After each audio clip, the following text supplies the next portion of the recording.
अर्जुन ने कहा, हे केशव, मैं प्रकृति और पुरुष, क्षेत्र और क्षेत्रज्ञ तथा ज्ञान और ज्ञेय को जानना चाहता हूं।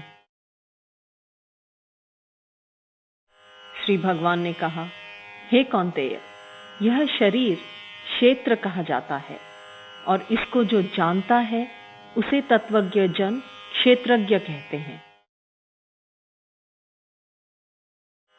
हे भारत, तुम समस्त क्षेत्रों में क्षेत्रज्ञ मुझे ही जानो। क्षेत्र और क्षेत्रज्ञ का जो ज्ञान है वही वास्तव में ज्ञान है, ऐसा मेरा मत है।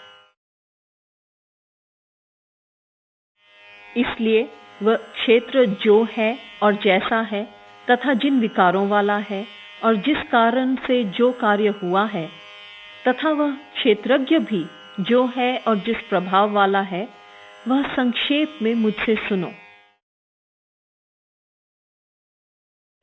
क्षेत्र क्षेत्रज्ञ के विषय में ऋषियों द्वारा विभिन्न और विविध छंदों में बहुत प्रकार से गाया गया है तथा सम्यक प्रकार से निश्चित किए हुए युक्ति युक्त ब्रह्मसूत्र के पदों द्वारा अर्थात ब्रह्म के सूचक शब्दों द्वारा भी वैसे ही कहा गया है। पंच महाभूत, अहंकार, बुद्धि, अव्यक्त, 10 इंद्रियां, 1 मन, इंद्रियों के 5 विषय, इच्छा, द्वेष, सुख, दुख, संघात, चेतना तथा धृति, इस प्रकार यह क्षेत्र विकारों के सहित संक्षेप में कहा गया है। अमानित्व, अदंभित्व, अहिंसा, क्षमा, आर्जव, आचार्य की सेवा, शुद्धि, स्थिरता और आत्मसंयम, इंद्रियों के विषयों के प्रति वैराग्य, अहंकार का अभाव, जन्म, मृत्यु, वृद्धावस्था, व्याधि और दुख में दोष का दर्शन, आसक्ति तथा पुत्र पत्नी गृह आदि में अनभिष्वंग तादात्म्य का अभाव और इष्ट और अनिष्ट के प्रति समचित्तता, अनन्य योग के द्वारा मुझ में अव्यभिचारिणी भक्ति, एकांत स्थान में रहने का स्वभाव और असंस्कृत जनों के समुदाय में अरुचि, अध्यात्म ज्ञान में नित्यत्व अर्थात स्थिरता तथा तत्व ज्ञान के अर्थ रूप परमात्मा का दर्शन, यह सब तो ज्ञान कहा गया है और जो इससे विपरीत है वह अज्ञान है। मैं उस ज्ञेय वस्तु को स्पष्ट कहूंगा जिसे जानकर मनुष्य अमृतत्व को प्राप्त करता है। वह ज्ञेय है अनादि परम ब्रह्म, जो न सत और न असत ही कहा जा सकता है। वह सब ओर हाथ पैर वाला और सब ओर से नेत्र, शिर और मुख वाला तथा सब ओर से श्रोत्र वाला है। वह जगत में सबको व्याप्त करके स्थित है। वह समस्त इंद्रियों के गुणों के द्वारा प्रकाशित होने वाला, परंतु वस्तुतः समस्त इंद्रियों से रहित है। आसक्ति रहित तथा गुण रहित होते हुए भी सबको धारण पोषण करने वाला और गुणों का भोक्ता है। वह ब्रह्म भूत मात्र के अंतर्बाह्य स्थित है। वह चर है और अचर भी।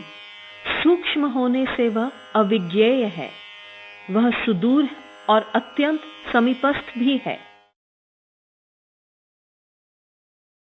और वह अविभक्त है, तथापि वह भूतों में विभक्त के समान स्थित है। वह ज्ञेय ब्रह्म भूत मात्र का भरता, संहार करता और उत्पत्ति करता है। वह ब्रह्म ज्योतियों की भी ज्योति और अंधकार से परे कहा जाता है। वह ज्ञान, ज्ञेय और ज्ञान के द्वारा जानने योग्य है। वह सभी के हृदय में स्थित है। इस प्रकार मेरे द्वारा क्षेत्र, ज्ञान और ज्ञेय को संक्षेपतः कहा गया। इसे तत्व से जानकर मेरा भक्त मेरे स्वरूप को प्राप्त होता है। प्रकृति और पुरुष, इन दोनों को ही तुम अनादि जानो, और तुम यह भी जानो कि सभी विकार और गुण प्रकृति से ही उत्पन्न हुए हैं।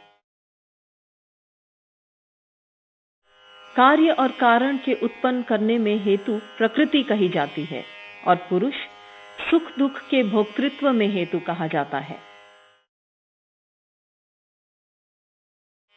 प्रकृति में स्थित पुरुष प्रकृति से उत्पन्न गुणों को भोगता है। इन गुणों का संग ही इस पुरुष के शुभ और अशुभ योनियों में जन्म लेने का कारण है।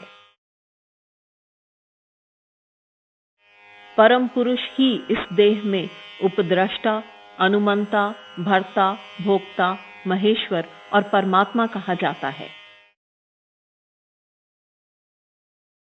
इस प्रकार पुरुष और गुणों के सहित प्रकृति को जो मनुष्य जानता है, वह सब प्रकार से रहता हुआ, व्यवहार करता हुआ भी पुनः नहीं जन्मता है। कोई पुरुष ध्यान के अभ्यास से आत्मा को आत्मा में आत्मा के द्वारा देखते हैं, अन्य लोग सांख्य योग के द्वारा, तथा कोई साधक कर्म योग से आत्मा को देखते हैं। परंतु अन्य लोग जो स्वयं इस प्रकार न जानते हुए दूसरों से सुनकर ही उपासना करते हैं, वे श्रुति परायण लोग भी मृत्यु को निस्संदेह तर जाते हैं। हे भरत श्रेष्ठ, यावन मात्र जो कुछ भी स्थावर जंगम वस्तु उत्पन्न होती है, उस सब को तुम क्षेत्र और क्षेत्रज्ञ के संयोग से उत्पन्न हुई जानो। जो पुरुष समस्त नश्वर भूतों में अनश्वर परमेश्वर को संभाव से स्थित देखता है, वही वास्तव में देखता है। निश्चय ही वह पुरुष सर्वत्र संभाव से स्थित परमेश्वर को समान देखता हुआ आत्मा के द्वारा आत्मा का नाश नहीं करता है। इससे वह परम गति को प्राप्त होता है। जो पुरुष समस्त कर्मों को सर्वशः प्रकृति द्वारा ही किए हुए देखता है तथा आत्मा को अकर्ता देखता है, वही वास्तव में देखता है। यह पुरुष जब भूतों के पृथक भावों को एक परमात्मा में स्थित देखता है तथा उस परमात्मा से ही यह विस्तार हुआ जानता है, तब वह ब्रह्म को प्राप्त होता है। हे कौन्तेय, अनादि और निर्गुण होने से यह परमात्मा अव्यय है।